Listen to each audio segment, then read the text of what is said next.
trying to center off with Eckerly, and he just missed the net. O'Reilly with the shot. Far down, he scores!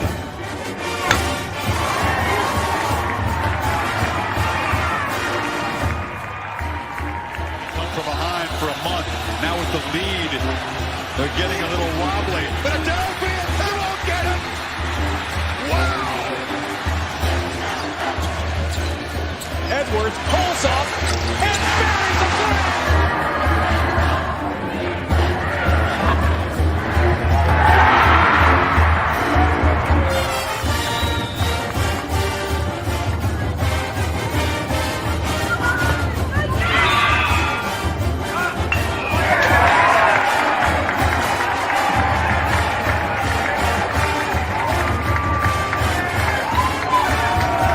Richardson tries, out for Robbie Ryan. Her three right on the money. Daniels takes his shot for Derby.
Welcome into Pitchfork Lunch. Yes, I am Michael Caratonito at Diablo00 on X, the artist formerly known as the Twitter. Yes, I know you guys know this.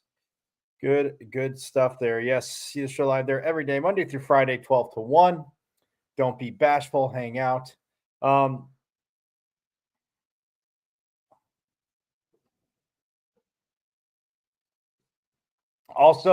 go to my IG. It's Michael.Caratonito.5. Yes, on the good old Instagram. You can also see the show live there every day, Monday through Friday, 12 to 1 as well. And completely enjoy it. Also, I know. Yes, I will remind you every day, and I feel the you're thinking we already know this, but again, just gotta share it and get it out there.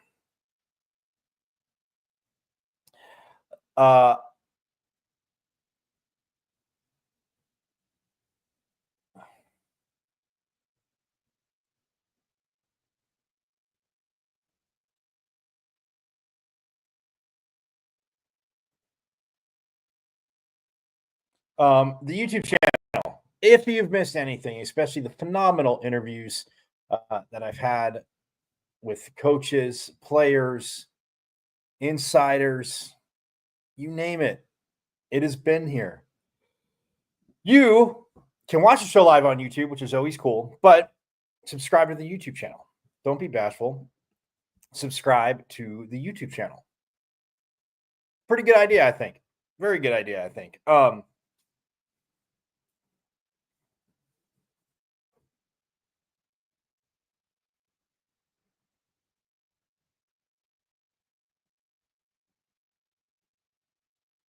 And if you're watching live on YouTube, please do subscribe anyway. That is a wonderful, wonderful idea.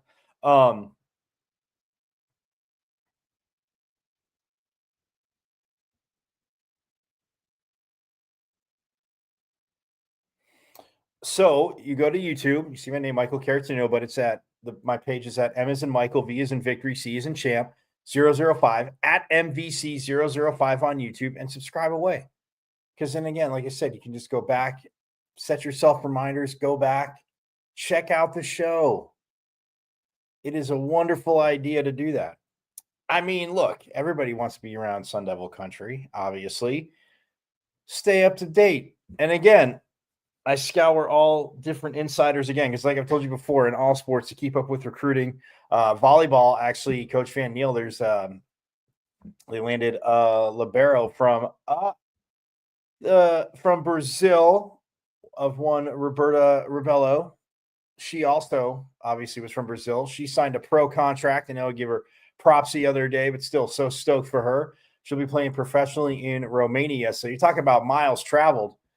Oh my goodness, from Brazil to here to Romania now, and she'll be traveling around from there. So stoked for Rob, as the team affectionately called her, but for Roberta.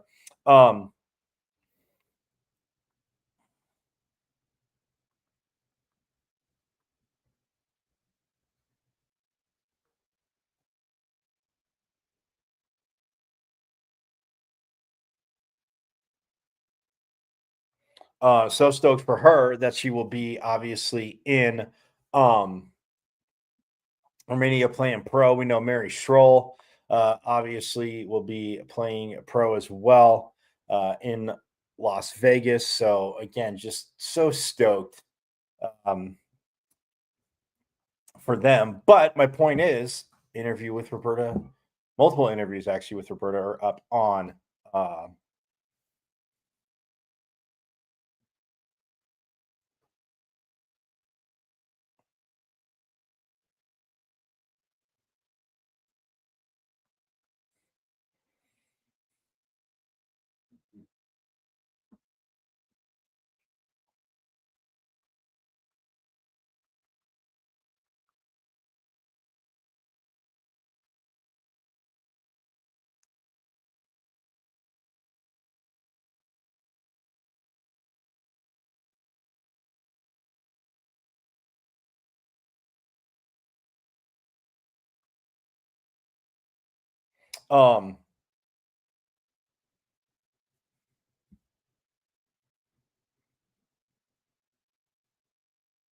so I mean, you'll have a lot of devils to keep up with, but the point is, when you go to the YouTube channel, pardon me, again, M is in Michael, V is in Victory, C is in Champ 005 at MVC 005 on YouTube, and subscribe.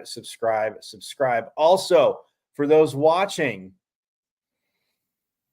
you can let your friends know that we have got you covered listening, because Pitchfork Lunch is awesomely a part of the best internet radio station on the web, the Casual Sports Radio Network.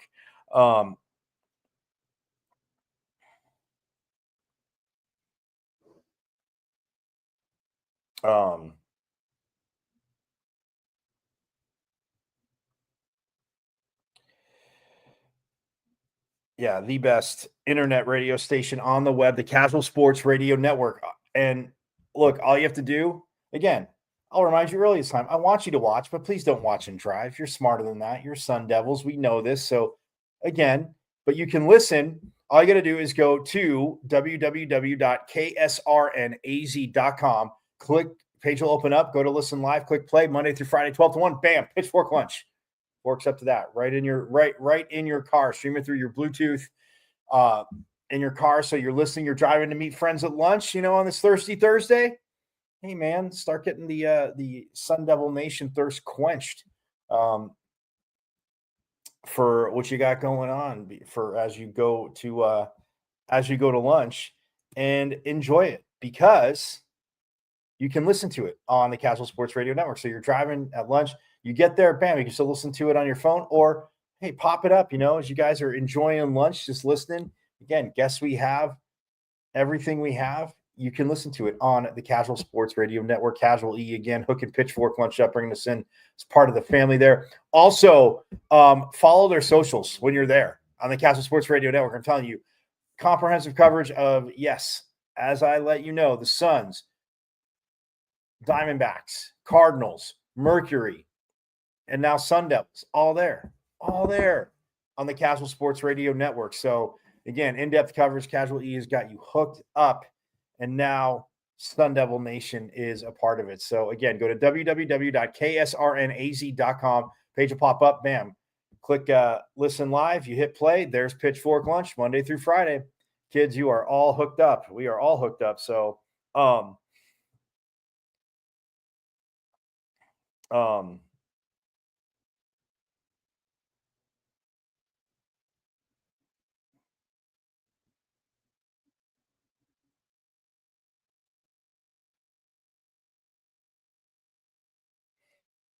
So that is again the awesome part because you will be well versed in all those teams. And again, the Cardinals, yeah, man, it's going to be an interesting offseason. Yes, the NFL playoffs start Saturday, and Saturday, Sunday, Monday, wild card rounds. Obviously, the Lions and the Chiefs have the buys because they were the number one seeds in the conferences, so in their respective conferences. So yeah, that is the awesome part.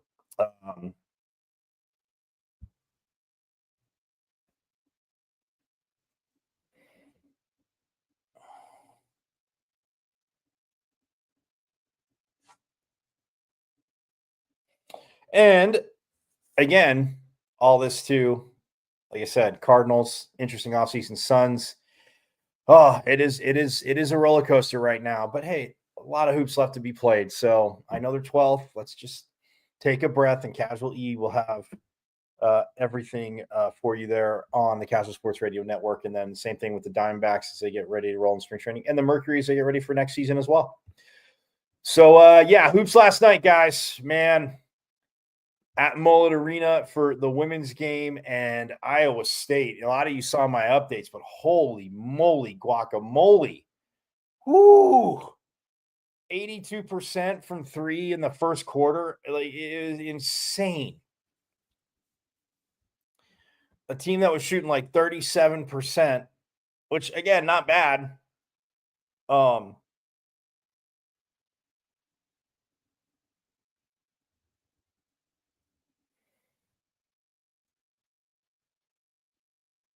Yeah, I mean, not bad, but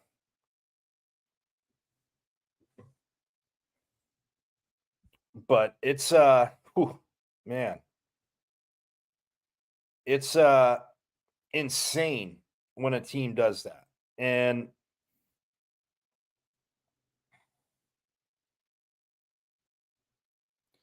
I mean, in the first half, Iowa State ended up shooting 69.2%.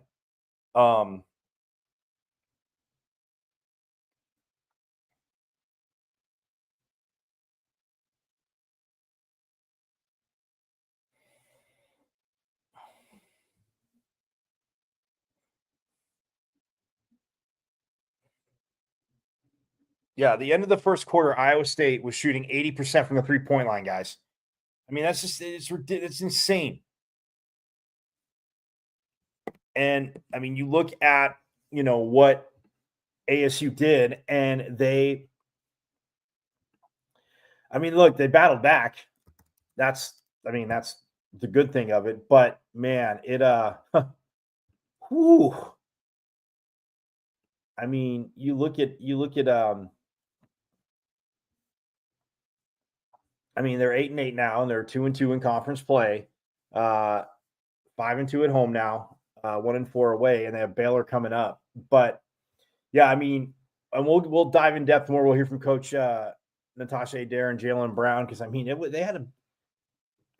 a very competitive, efficient game. I know that doesn't, I guess, sound crazy. No, it doesn't sound like crazy thrilling at all, but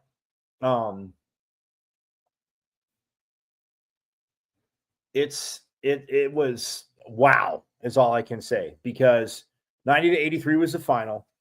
Yeah, I mean, Iowa State led 34-23 at the end of the first quarter. If you're 23 points, not bad. I mean, again, 80% from three. I mean, they were 8 for 10 for three. Obviously, the 80%. I know you guys can do that for Sun Devils, but in the first quarter. In the second quarter, they just took 3 threes. They were 1 for 3. In the third quarter, they were actually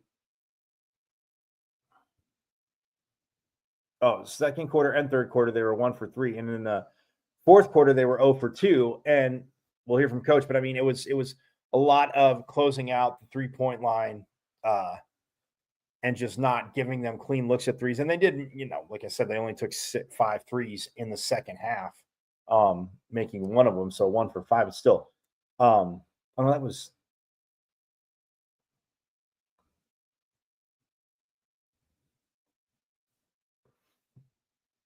I mean, yeah, 10 for 18 for the game, but I mean, it's still 55% from 3, and they were 47% from the field. Free throws, a little bit of a discrepancy. We'll get into that later. They took 38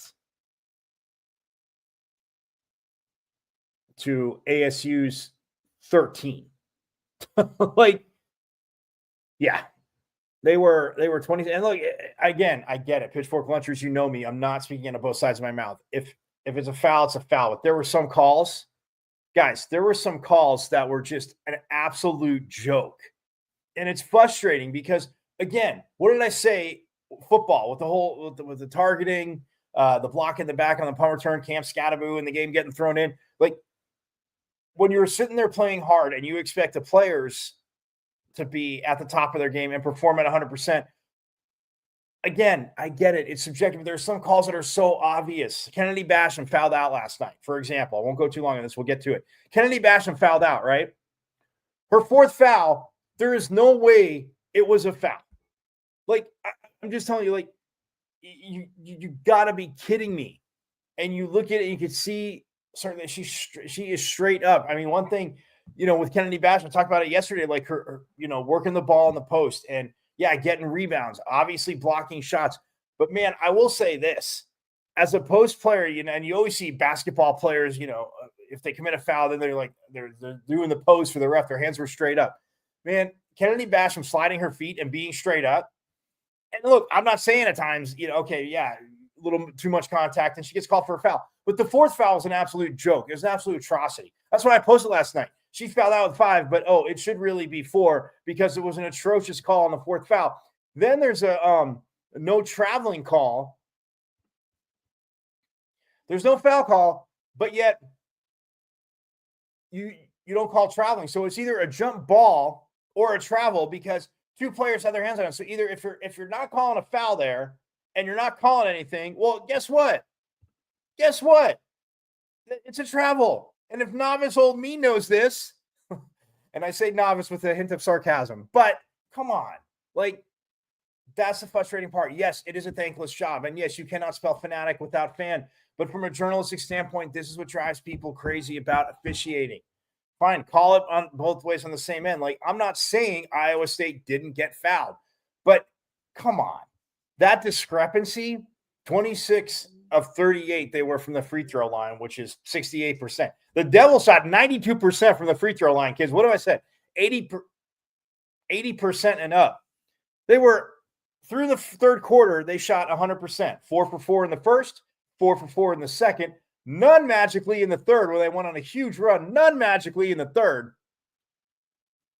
Like, if I was Coach Adair, I honestly probably would have given up 2 more free throws because I would have been – I'd be ejected. And again, I guess I should probably not include that in my interview process when I'm interviewing for a Hoops head coaching job. Not that I would, not that I, again, definitely not saying that I should be the Hoops coach. But I'm saying if I was a Hoops coach at ASU, I don't think Graham Rossini have a hard time hiring me, especially if we went through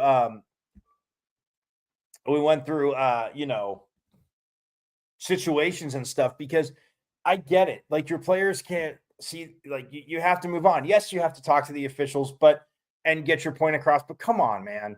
Like, if you're not going to call that traveling, you got to be kidding me. Like, that's a joke to me. So, yeah, if you're not going to call it traveling, and look, Iowa State's a good team. Again, not going to, 2 things can be true. Iowa State, like I said, they are now 11-6. 11-6 now? Did I get that right? Yeah, 11-6. And 2-2 in the Big 12. ASU 8-8, 2-2 in the Big 12 as well. So, I mean, again, they battled back. I mean, in the second quarter, both teams, it wasn't pretty. And it's not that the shots were bad, but I'm saying defensively, like there were some shots that weren't falling. There were defensively, you could see a shift in both. Iowa State scored 13 points. That's good for Devils. The tough thing is the Devils only scored 12. That was both teams' worst quarter, hands down. And you can say the first quarter for ASU, but they put up 23 points. Iowa State just went 8 for 10 from the 3-point line. Okay, like yeah, close out 3-point line, and it's not like every single one of them was wide open. I'm not saying that none of them were contested. They came out literally as cheesy as it is. They came out like a cyclone, absolutely insane. But the battle back from the women was awesome, and we'll get more into that. But free throw wise, 26 of 38, 68%. And the Devils were 92.3% from the free throw line. Like I said, through 3 quarters, they were 100%. 4 for 4 in the first, 4 for 4 in the second, so 8 for 8. They didn't have any in the third, still 8 for 8, and then 4 for 5 in the fourth.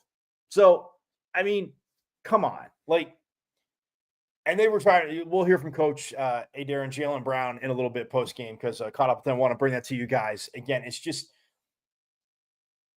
that is maddening in and of itself because again, Basham fouling out, and you look at it. So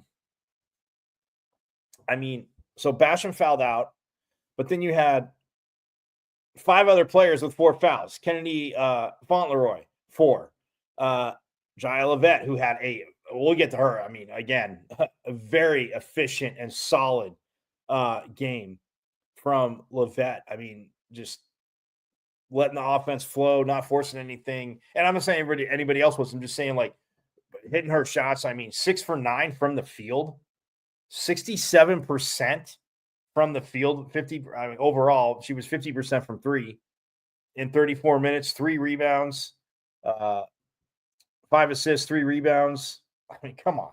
So, but she had 4 fouls as well. So Fauntleroy, Levette, Navia Parkinson, who played very solid 23 minutes.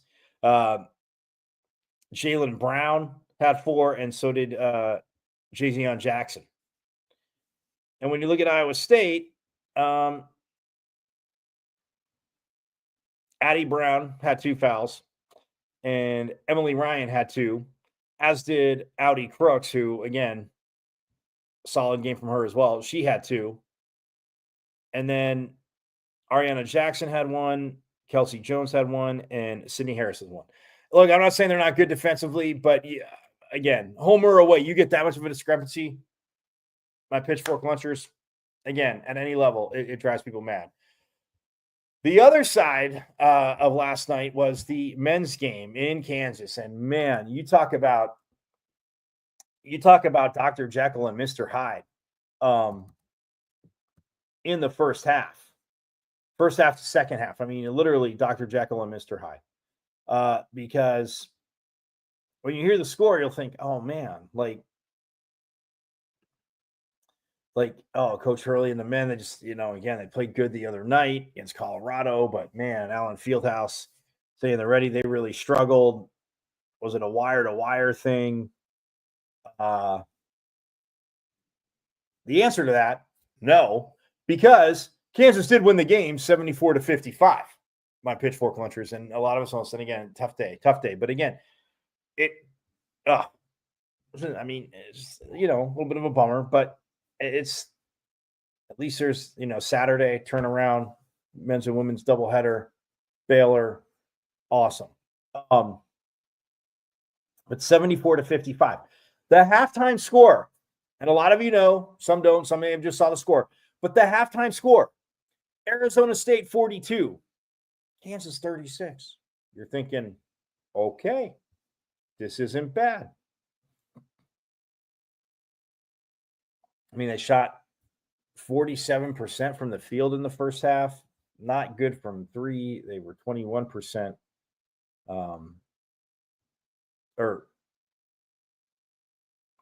They shot 47% from the field. They were 38% in the first half from 3, and then it was terrible in the second. The second half was just Kansas had a lot to do with that, guys. I went back and watched. I mean, the Devils literally took They took 30 shots in the first half. They got 23 in the second half, and they made 5. One of which was a three-pointer. And yeah. So it was but the saving grace was they were also over 90% for the night from the free throw line. Getting to the free throw line in the first half, pretty good. 9 for 9. 9 attempts in the first. You figure 9, you figure double out, you take 18 attempts in the game, not a problem. They finished with 3 more attempts. They were 11 for 12, 91%. Okay, you like that. Points in the paint, they kept it close. Kansas had 30, ASU at 26. All right. Points off turnovers, that's where they got crushed. Kansas had 22, ASU had 9. Second chance points, the Devils had 9, Kansas had 13. Fast break points, 9 was the number for the Devils, let me tell you. 9 for 9 in the first half in free throws, 9 points off turnovers, 9 second chance points, 9 fast break points to Kansas 18. Bench points, 13-2 in favor of Kansas. Score is tied 5 times, lead changed 12 times.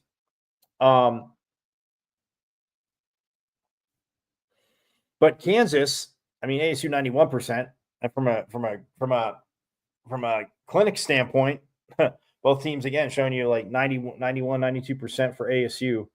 92% for ASU, 100% for Kansas. They were 13 for 13 from the free throw line. So they took 13 free throws and ASU took 12. So can't really say discrepancy there. Austin Mason played all 40 minutes of this game. And again, Sean Phillips Jr. did play. But yeah, 7-man rotation. Sean Phillips Jr., he played 9 minutes though for him. But yeah, Mason played 40. BJ Freeman played 32, Adam Miller played 39. Jaden Quaintance played 37. Both BJ Freeman and Bashir Jihad played 32. Amir Ali had 11, and then Sean Phillips Jr., like I said, had 9. But Bashir Jihad, just 7 points for him last night. 3 for 9 from the field, 0 for 4 from 3, 1 for 2 from the line. Austin Mason, again, 60% overall from the field, 6 for 10. You got to love that. But with Kansas in the second half, I mean, defensively, look, you go 5 for 23. Like, yeah, that's I mean, that's tough. Because you look, Kansas started the second half on an 11-0 run.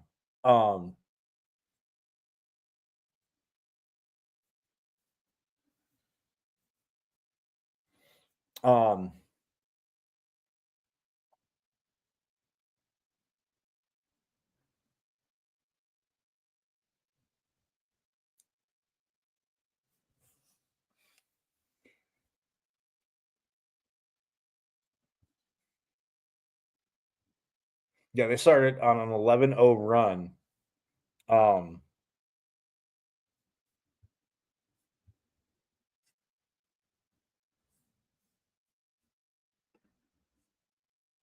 because like I said, it was 42-36. And then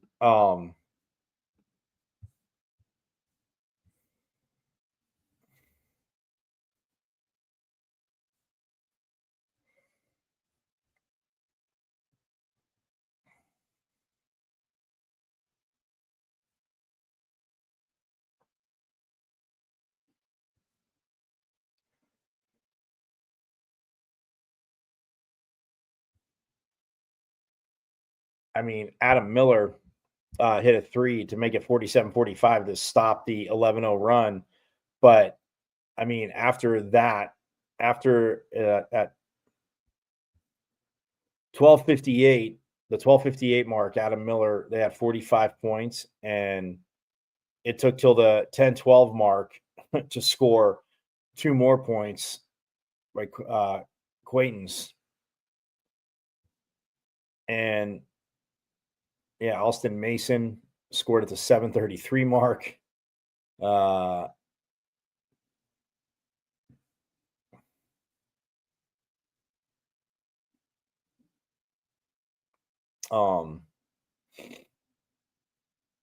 Bashir Jihad was 1 for 2 from the free throw line at the 5:26 mark, and they had 50, but they were down by 14 at that point. And then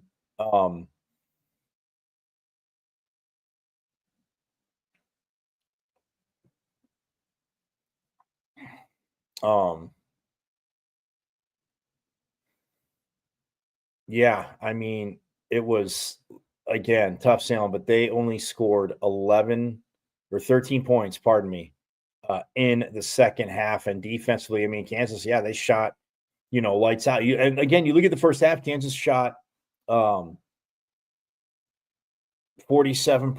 overall from the field, 33% from three.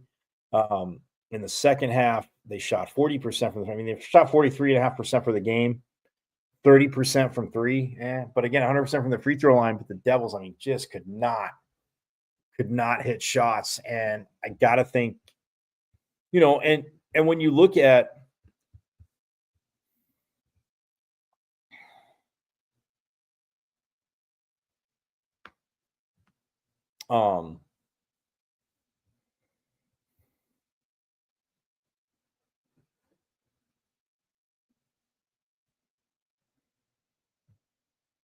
I mean, defensively, look, they were crashing the boards, but they just couldn't.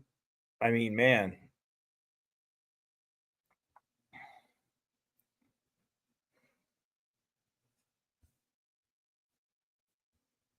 could not hit a shot. I mean, like I said, it took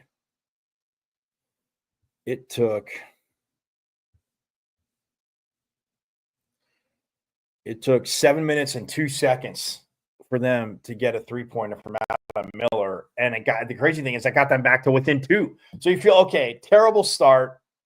We've had, one of the media timeouts. It's a 12:58 mark. We're headed to another media timeout.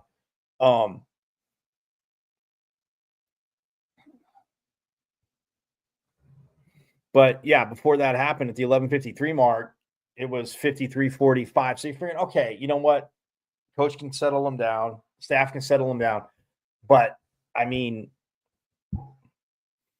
and then out of that, Quaintance got a dunk. But Quaintance missed a 3-pointer. Jihad turned the ball over. Quaintance missed a jumper in the paint. Austin Mason hit a layup.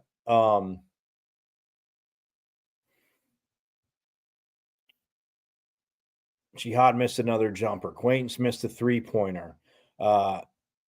Jihad missed the first free throw, like I said, hit his second one. Adam Miller, had a turnover. Jihad missed a 3-pointer. BJ Freeman missed another 3. Quaintance hit the jumper at 3:09. And again, at 3:09, you're down by, 16, and you're thinking, well, maybe we can get on a run, but it just, Quaintance then hit a free throw. Mason missed a jumper. I mean, this is the second half, guys. And again, you get what I'm getting at. The defense from Kansas was there, though. So again, I'm not going to sit here and say that, it would look, Kansas, they needed to, do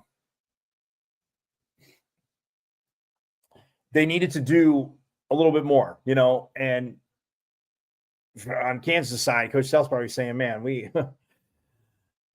it comes to a point where, yeah, none of these guys were there. None of these players were around for either team. But when ASU, beat Kansas in back-to-back seasons, Coach really did that. And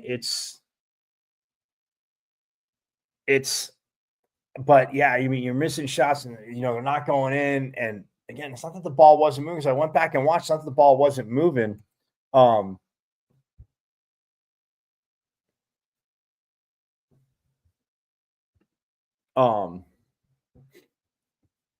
It's not that the ball wasn't moving. It's one of those things where it's just crazy. They play deep, but the first half, I mean, guys, think about that. Think about that. The first half, you're up 40, you're up by 6, feeling pretty good. You're like, all right. But yeah, they're not overconfident. They know they're at the season they've had. And listen to these guys again, listening to them post game, but even after practices and listening to Coach Hurley, it's a team that's definitely has talent. We see that, right? My pitchfork hunters, but needs to stay locked in, and you can't have those amounts. I mean, they had 18 turnovers last night. I will say that to Kansas Kansas did have 12, but still when you're +6 and when you get points off turnovers, 22. So the Devils had 18 turnovers. Kansas had 22 points off that. Kansas had 12 turnovers and ASU had 9 points. So, I mean, obviously you guys get the ratio there. But yeah, you can't have, close to 20 turnovers in a Big 12. Coach talked about that. But you have fought through time and time again. And that, you like to see that. And yeah, you come off of not good shooting nights and, not a full night, but a half. I mean, to only have 13 points in the second half, I mean, that's not even a point a minute. Think about it. 20 minutes and a half. You guys know this. But and look, you tip your cap to KU and you say, we had you. There's stuff we have to adjust. There's stuff we have to do. And that is that's all you can do. So, but yeah, and they got Baylor, like I said, coming up on Saturday as well, doubleheader. And hockey, my friends, come on. There's 16 in the pair rankings. ASU right now, and they have again, nice win over Cornell, who's actually number 20 right now in the rankings. But again, a 4-0 win over Cornell to take home the Desert Hockey Classic Cup, in which Coach Powers and the team does such a phenomenal job. I mean, of hosting and again getting the teams out here to play in a holiday tournament. But yeah, North Dakota, number 14, North Dakota coming in Friday and Saturday, 8 p.m. tomorrow night. We'll talk more about that. But yes, 8 p.m. tomorrow night, 5 p.m. on Saturday. But our Sun Devils, 10-7-1, loving it. 5-3 in conference play. They've won 7 in a row, technically 9. The developmental ones don't count, but they've won 9 in a row. They won 7 in a row. But those exhibition games, they won both. So they've won 9 in a row. But as per record, 7. So 5-2-1 at home, 5-5 away. So again, not going under 500 on the road.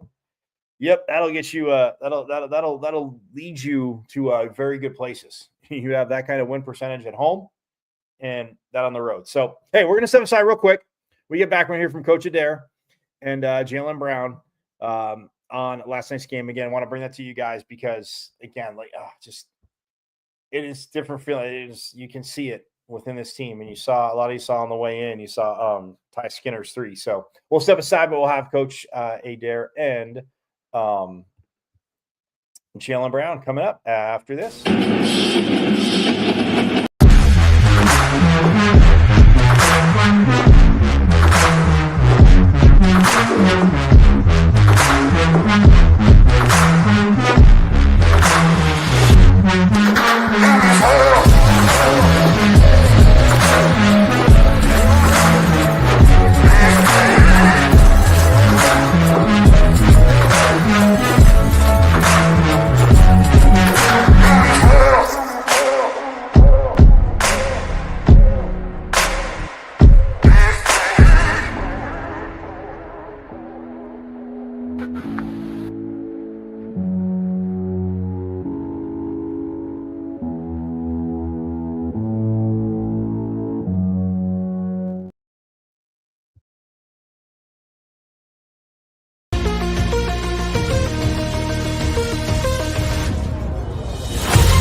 that big painting project you've been putting off because you don't think you can afford it?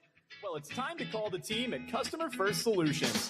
Customer First is your one-stop shop for all home repairs, from full interior and exterior painting to handyman services, drywall repair, electrical, and plumbing. Customer First has the most competitive prices in the Valley. Your flat rate quote is based on the square footage of your home, and that includes wall repair. All Customer First technicians are licensed, bonded, and fully background checked for your assurance. Call or text Customer First Solutions at 480-877-0255 for your free quote. Customer First Solutions, where our customers and their homes are our first priority. This is the sound of a racing heart.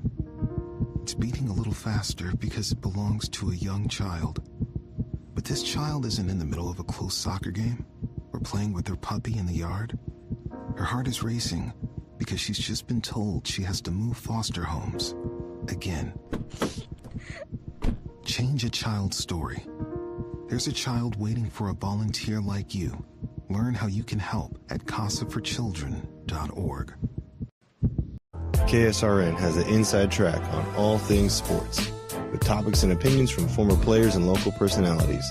Catch 15-year NFL veteran Ed Smith and Jay Adams on Easy Sports Talk every Saturday. Unfortunately, with this back and these knees, I don't quite have that ability, or at least I use. Are you good? For all things Arizona Cardinals, tune in Monday nights with Casual E and Sean Conn. Bird Gang, I know it's another tough loss, but keep encouraged. We miss you, BA. And now you can exclusively listen to former Arizona Cardinal Jeremy Bridges on his show, JB and Benny Blue Review. Exactly. Don't be dumb. Sending the message out to the world. Always relaying that message. Don't be dumb. Yes, your guy, Benny Blue, comedian extraordinaire. Exclusively on KSRN, Casual Sports Radio Network.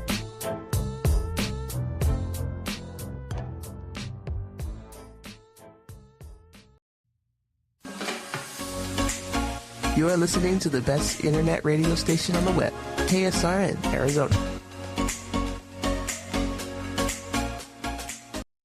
Yes, for those checking me out on the Castle Sports Radio Network on KSRN, I am Michael Caratino at Diablo00 on XR. So on Twitter. So stoked to have you along for Pitchfork Lunch, as we, again, every day, Monday through Friday, 12 to 1. Again, for those of you listening, you know, but you go to www.ksrnaz.com. Bam, page opens up. Go to listen live, click play, Pitchfork Lunch.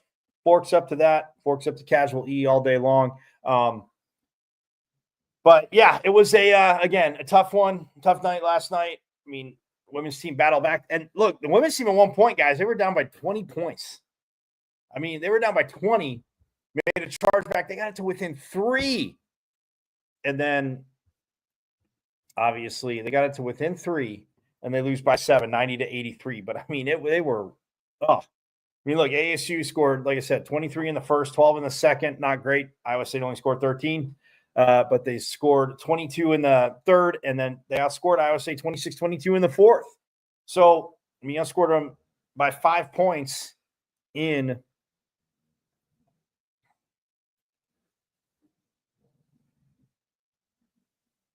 the second half. You outscored them. You were plus 5. But it was a 12-point deficit at halftime, you know, in that first quarter. But, I mean, look, it's – and, again, the first quarter happened. So you don't even say, you just need to take that out of this. No. Coach addressed it. And look, you know what? I told you he's going to hear – let's hear from Coach Natasha Adair and Jalen Ice Brown post-game last night. But, again, here it is, and hear from them. And because, again, it's right there on the cuts. They're at 500, but who's gonna keep shooting 80% from three? Anyway, let's not carry on. Here's Coach. We fought, and I just talked to them about how hard we fought and controlling the controllables. I thought early we gave them too many threes, and we talked about it. It's something that we had worked on. They want to either shoot threes or get it inside, and I thought we adjusted in the second half to that. But when we talk about competing and fighting to the end, and where this team is building and where this team is going, we don't like moral victories, but this team is going to win a lot of games playing as hard as we did. And so I don't want to take that from them. There are things in this game that I can't talk about, but I'm going to talk about my team's fight. Can you talk to me about the team's rally in the second half against a good Iowa State team? Well, we're a good team too. And so you're going to see, teams go on runs in this league in the Big 12, and we showed that we belong on this stage. And so we controlled what we needed to control in the second half, spotting them early from three. It's hard to go threes against twos, but I thought we adjusted there. I thought our defense was really good in the second half. Audie was under her average today, but there's so many contributions from our team that I'm proud about. And on the defensive end, if you look at the stats in each quarter, right, we won the quarters down the stretch, but it was that first quarter. But it didn't come down to that. At the end of the game, it's a two-possession game, right? We got the bucket that we wanted, right? Whether it was a stop or a foul or whatever it may be, we fought to the end. When you look at, speaking of the fouls, obviously 12 for 13 from the line, you were, what, 92% from the line, but I know it's within the flow of the game, but from your standpoint, you're kind of in that second half as it's going on, telling them to go to the hoop more and start drawing more fouls? Mm-hmm. We did. We went to the hoop, right? We went to the hoop. And whether it fell or not, or whether we got the shot or not, we went to the hoop. She went to the hoop. So we can't make the call, but they did execute what we wanted them to. When you have to compare from Crooks, but then you got the shooters out there, how much of a challenge is it to try to defend everything? Well, I think we adjusted there. I thought Vea had single coverage and did a phenomenal job. I thought Kennedy Basham had single coverage. We had talked about trapping more with her, but she held her own. And so we kept our guards home. We talked about not over-helping. And so in that second half, we made a huge adjustment of just having the single coverage, and you saw the benefit of that. Take me through the moment when ASU forced a 5-second violation. What was our defense, right? A lot of good defense. We want to be disruptive. That was great momentum for us. But again, it's a team that's competing and fighting to win. So doing whatever we needed to do. It was great having ice on the ball, a lot of good length on the ball. But it was just a team that was just fighting to the end. JB, we saw you jawing a little bit in that fourth quarter after some of your buckets. Can you talk about how competitive this new Big 12 conference is and how much that fuels you? The Big 12 is I think it's one of the best conferences in the nation.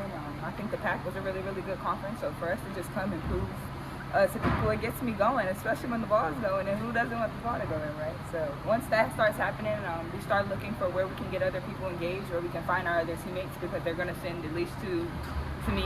So just having Vea down low to get that kickback, or even when Jazz was in the corner just spotting up Jaya, spotting up Kennedy, spotting up, they were knocking them down. So I think it's very, very competitive. And then your guys' run kind of started at the beginning of that third quarter. Can you guys talk about what adjustments were made at halftime, and what was the message to get that ball started? Well, it was winning time, right? And so I think a lot of the single coverage with the posts, not over-helping, switching on certain ball screens, where we wanted to send them off those ball screens, limiting them, and you saw us increase our rebounding. I felt like we weren't rebounding and being competitive on the glass, putting foul pressure on them, putting pace in transition. So we just upped our tempo, offensively and defensively, the way that we wanted to play. And then when they put in that many threes in the first quarter, what is kind of the message to the team to try and come back from a pullback? Don't let them shoot those threes. That was the message. It wasn't a surprise, because it's either a three or a layup. So we had shorter closeouts. We had to get all the way there. We had to run them off the three-point line, right? Make them dribble, make them put the ball on the court. And so I thought in the second half we adjusted there. And could you feel, that you were saying with Kennedy down low and even like Nevaeh, but just their post getting even more and more frustrated, because I'm not asking you to comment on the fouls. I know better, but with Kennedy and the way she was playing, even Nevaeh, just what does that do for your offense? It's a confidence booster, right? It's a confidence booster. Again, I'm not the game plan for both of them. And when you talk about that confidence booster, how do you guys plan to build off of that heading into Saturday's game and just moving forward? Well, again, we'll go back and we'll start preparing for Baylor, right? We got to learn from this in areas of whether it's how we start the game or the adjustments that we're going to make. But Baylor's a different animal than Iowa State. And so we're going to turn the page quickly. You got to have a short memory, but we got to remember this fight. and we have to start with it, right? Come out ready, and that starts tomorrow in practice. After playing two games at Mobile Arena, do you see the difference or similarities between Desert Financial Arena and that? Well, again, we just love having our fans here. I mean, fans cheering us on, super supportive. There's no bad seat in Mullet. It's like the energy is electric in here. And so we have the benefit of two arenas. Not everyone can say that, so that's the benefit here with us. We just want all those people to transfer over to DFA on Saturday. You guys good?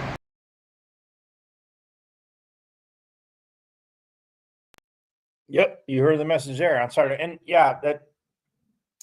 but yeah, I mean, look, the what like Kennedy and Nevaeh Parkinson doing down low. That's why I asked Coach that because, and for Jalen too, talking about just people say, well, you said it for the offense, but yeah, I mean, getting rebounds and Coach talking about you don't really have to, you don't crazy have to double.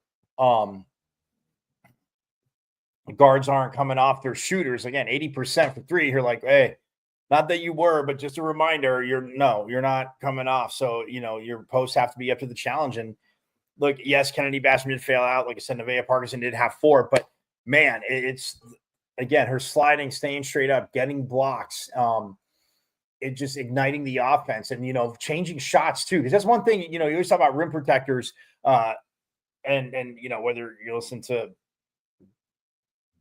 Coach Hurley, Coach Adair, when I talked to, even Charlie Turner Thorne, man, we got to get Coach Thorne back on here. It's been a minute. But anyway, side note there. But you talk about rim protector. Yeah, you want to block every shot, but at the same time, changing the shots, like just tweaking it enough for the shooter, as I'm sure you pitchfork lunchers know, so it doesn't go in. But yeah, didn't even shoot, Jaya Levette, like I said last night, 6 for 9 from the field.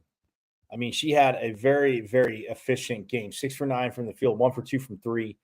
She played 34 minutes.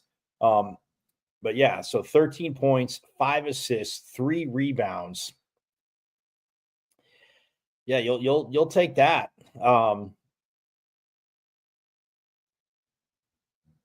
Kennedy Basham, 3 block shots last night. Again, 3 more. It's just, again, when you're doing that and, that's 3 less hoops that, maybe they go in. And again, she just, 6 points at least because, she's blocking those shots down low. So it's like you look at the last night. Kennedy Fauntleroy had 15 points. Jaya Levette, like I said, 13. Ty Skinner, 12. Kennedy Basham with 11. But Jalen Brown had 20 points last night to lead all scorers. So you have 5 in double figures. You're thinking, man, we got a hell of a chance to win the game. You score 83 points. Unfortunately, from the side of it, you give up 90. And when the team shoots 80%, like I said, from 3, you're going to get that. For those watching and those listening, I'll describe for you. This is Ty Skinner. Ty Skinner, you see right there. Look at that move right there. Again, she hit a few of those last night. But look at Ty Skinner. Again, what's the mismatch as forwards on her, and she just steps back, and I'll show you guys one more time. The great screen there by Parkinson ends up with a big on her, steps back, and looks at pulls in her, just sinks it. And man, and for the Devils, when she hit that, guys, for those of you watching, you can see, she made it. It was a 7-point game, and they got within 3.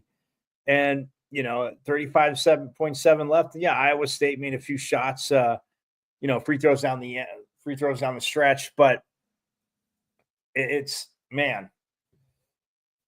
Yeah, putting it together. And yeah, teams are going to have quarters. How do you respond? They put 34 up in the first, can you match that and outscore them? You're down by 11. Can you outscore them by 12 the rest of the game? I know you guys get the basic math. But yeah, the way the ball moved, the way Jaya Levette, and there are times like, look, I'm watching the game and I'm sitting there and, taking notes, and I'm thinking, man, she hit a few. I'm like, get her the ball back. Because I don't know. In basketball, I would guess, and a lot of you would know this, but I guess if I'm playing against any of you, I guess I would not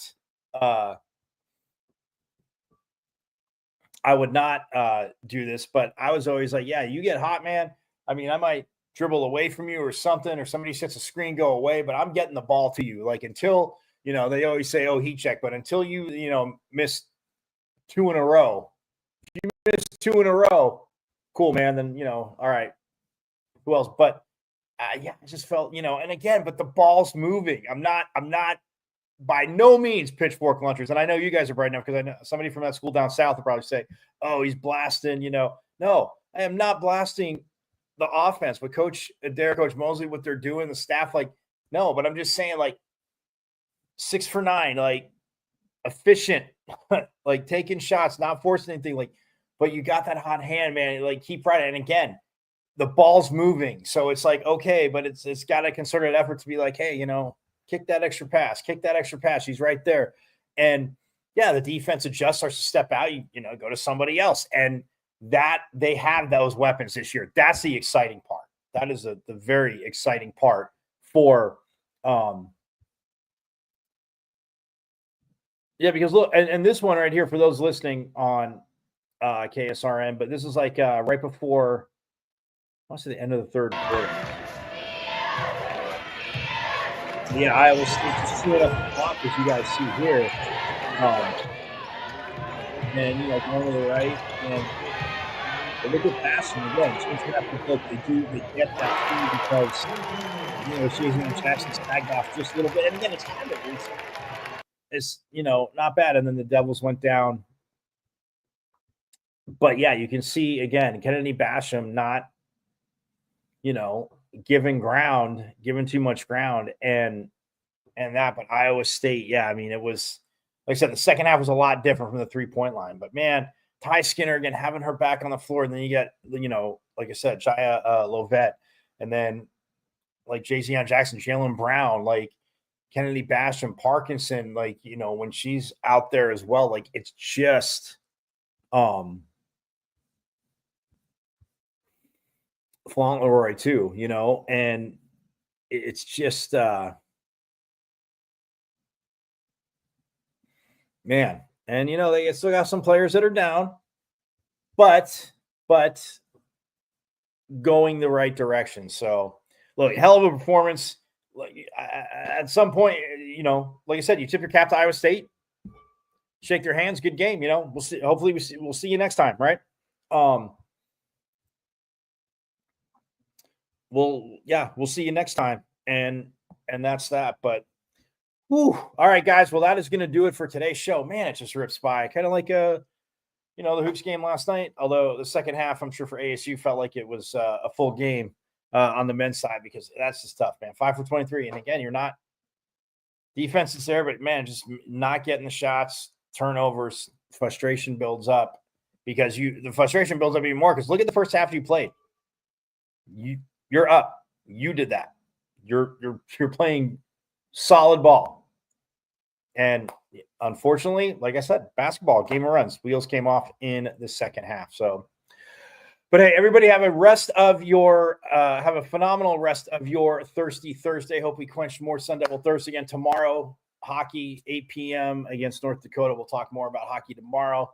Obviously, catch you up on some numbers, see what we have there. But yes, hockey tomorrow, 8 p.m., Saturday, 5 p.m., and basketball doubleheader Saturday again. We'll get into all that.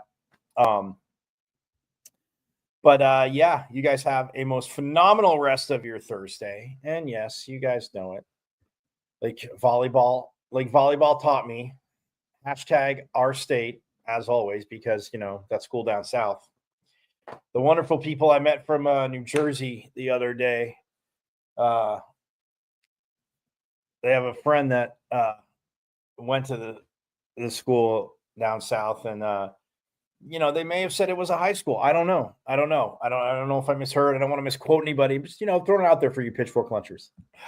But it is our state. #ourstate. And yes, you guys know it. As always, forks up. I went to Arizona State. Right. I'm a Sun Devil, man. 27-yard line. That's a great call, too. Playing fake, and Plummer will put it up. Throws over the middle. Touchdown. Great play. That's a way. Trying to center off is Eckerly, and he just missed the net. O'Reilly with the shot. Far down, he scored.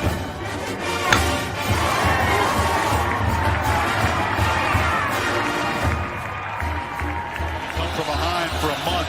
Now with the lead, they're getting a little wobbly. Philadelphia, they won't get him. Wow. Edwards pulls